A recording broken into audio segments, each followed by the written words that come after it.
श्री राम। नवरात्रि का ढेर सारी शुभकामनाएं। सब लोग का स्वागत है, वंदन है, अभिनंदन है हम लोग की वीडियो में।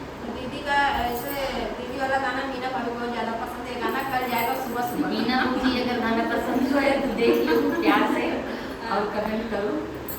तो बहुत बढ़िया माता जी पचरा बा जय